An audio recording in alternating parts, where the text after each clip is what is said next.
Hi, welcome to HowtoDandD. My name is Fred Wheeler and today I want to talk about Dungeons and Dragons, because I always do talk about Dungeons and Dragons as it happens. Henchmen or hirelings or something like that. We're going to talk about how to use hirelings in Dungeons and Dragons 5e. I want to make it clear, this is not the complete video. This is just one of many, because there's no way I can talk about this topic in one video. Even for me, it's too much. Okay, so this video is going to cover hirelings, what they are, reference books, some suggested stat blocks, the costs of using or hiring a hireling, because of course you do have to actually pay money, and then of course we're going to talk about things like combat, how you could use them in combat, and utility functions in very broad sense rather than a deep dive. I'm not going to go into the pros and cons or whether you should use them or shouldn't use them. I don't care about any of that really. I just want to give you as much information about those areas as I possibly can. So adventurers can pay a non-player character or NPC or a hireling, as you might say, to provide some sort of service, skill, to help them without having to sort of involve them in major aspects of role-playing in your adventure. Now, of course, you could do that if you really wanted to, but the purpose of a hireling is really more a functional process rather than necessarily a role-play focus. That doesn't mean you could not do it that way if you wanted to. I'm just suggesting that's usually not the case. Okay, so these NPCs or non-player characters or hirelings, as you might want to say, can be controlled by the dungeon master or the players. I know that sounds confusing. I would recommend that you allow control be given over to the players with dungeon master oversight. So that's to stop your players from doing things like throwing the hirelings into the front line, getting them butchered like a red shirt, and then just going and buying another one, which of course is going to be the tendency for some players. That's not really the purpose of this. It's moving on. So reference material. Where are you going to find information in books about hirelings and how you can use them in your game? Well, the first port of call, which you probably should already know if you've done any research, is the Dungeon Master's Guide on page 92 through to 94. It's kind of sparse. There's not a lot there. It's a good starting point, but not complete.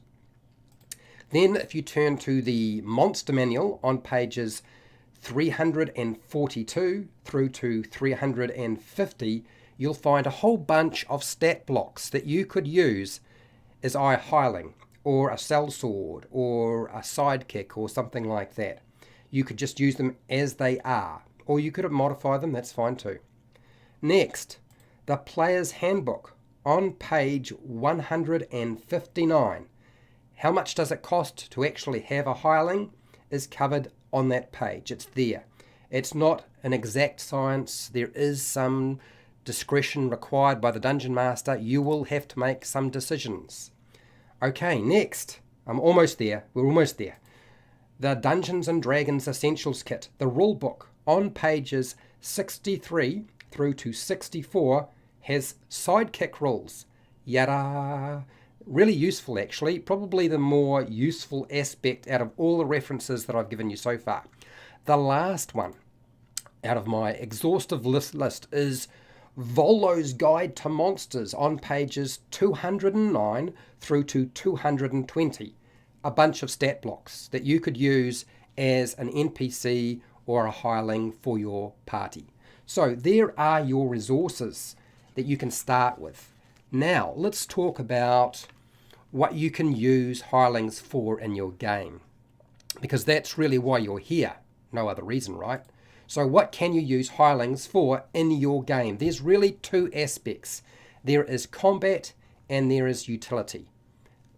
That's really pretty much everything. I suppose some people would say you could use them for role play, but I'm inclined not to do that sort of thing myself. That's not usually how I've used them in my game. It just generated more work for me if I were to even consider that, even if I had players that might want that. So the first one, let's start off with combat support. So stat blocks can be found in the Monster Manual and Volo's Guide to Monsters, as I said. How much does it cost to actually have somebody who's going to provide combat support?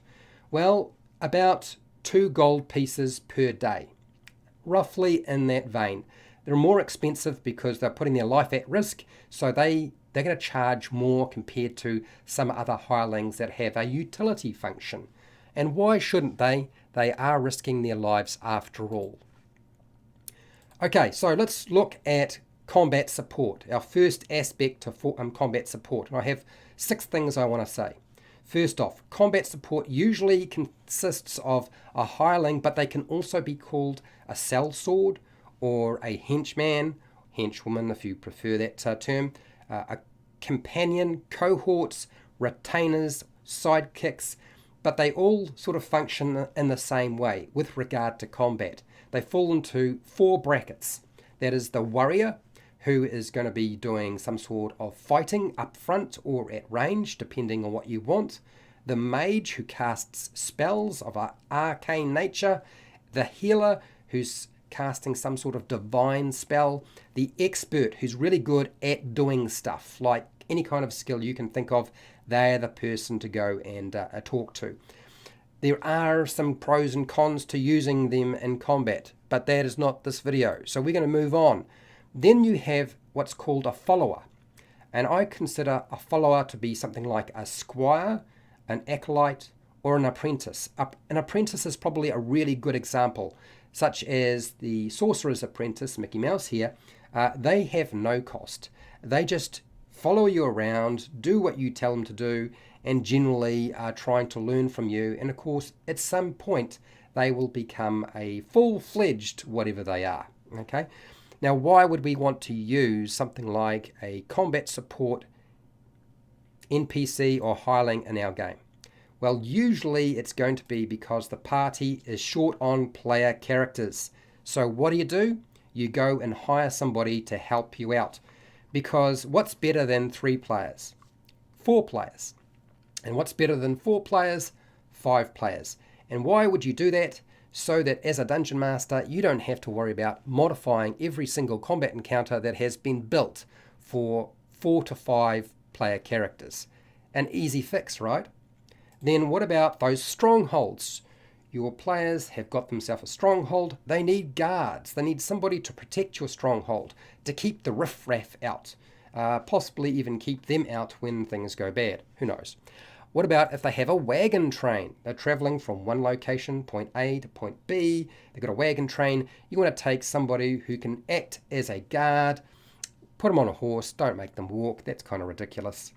And then, of course, one of the other aspects of having a hireling or a henchman or henchwoman is that you can utilize them for those disasters that can occur in your games from time to time. You need to replace a player character.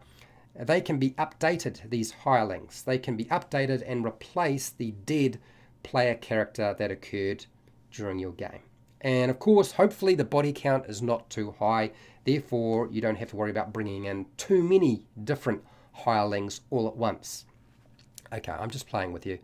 All right, so let's talk about utility. This is where I think the best aspect of hirelings exists. That doesn't mean you can't use combat. Utility support. I would suggest using the commoner stat block. You can find that pretty much the Monster Manual has it. You'll find it in a lot of adventures. It's easy to access on the SRD. And how much do they cost per day? Well, there's a huge range. It can start at 2 silver coins per day to right up to 2 gold coins per day. So you have to decide what level of skill they have that requires them to be paid whatever they're going to be paid. I would suggest those who are doing something really impressive get paid more, and those who are doing something pretty menial get paid less. Very simple. Not much to it, really. Okay, let's talk about the numerous utility functions of a hireling. Let's start off with the porter.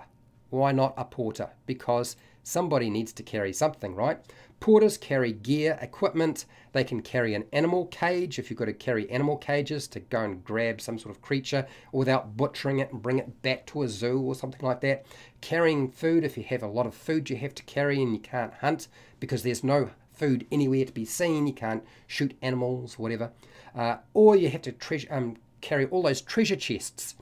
You found the treasure vault and you've got to carry it all back, and you can't take a mule or a horse or some sort of pack animal with you. So what do you use? You use a pack person. That's what the porter's for. Okay, number 2, let's look at the most common thing we're going to need, and that is the stable hand. Get yourself a stable hand. They can feed, groom, saddle, secure and keep the party's horses safe while they are camping and while they are travelling, and in particular while the party are engaged in fighting, because that does happen from time to time. Number 3, get yourself an explorer. That's an exploring guide, a wilderness guide, somebody who can help the party not get lost or venture, let's say, avoid venturing into dangerous locations accidentally, because that can happen sometimes, right? Accidentally is not what we want. Intentionally is what we want. All right, number 4, the blacksmith, the armorer. That's somebody who can do the horseshoes, sharpen blades, forge or repair armor, shields, weapons. I know this is a dangerous location to start venturing into when we start talking about hirelings doing this sort of thing rather than the player's characters. Like I said, I'm not giving you a reason why you should or should not do it. I'm just saying here are the options. Number 5, the alchemist. Now you can brew beer. No, I'm only kidding. You could brew beer. You can brew those cheap potions that are available to the player characters for very specific purposes. Not just those potions of healing, which of course they probably want those, but all of the other things that you might allow your party to brew, should you be inclined to do so. Okay, here's my big list. The artisan. The artisan is somebody who has a skill, right? And they can be used to generate a stable income over time. You want to make money? How do you do it? You go adventuring, or you have a bunch of hirelings that can produce something that makes money. That could be somebody who is a brewer making beer or ale. It could be a cobbler for making shoes, a cook for making food, run a restaurant, why not? Glass blowers, farmers, that's pretty obvious. Masons, jewelers, leather workers, the carpenter, painters, potters, miners, if you're into mining, particularly if you're involved in the lost mine of Fandelda, sages who can collect and run a library for you, the tailor for making clothing, weavers, wood carvers, and if you're really on the edge and a bit on the grey side, maybe a spy system. Why not? Run a spy guild of some kind and get people to collect information for you.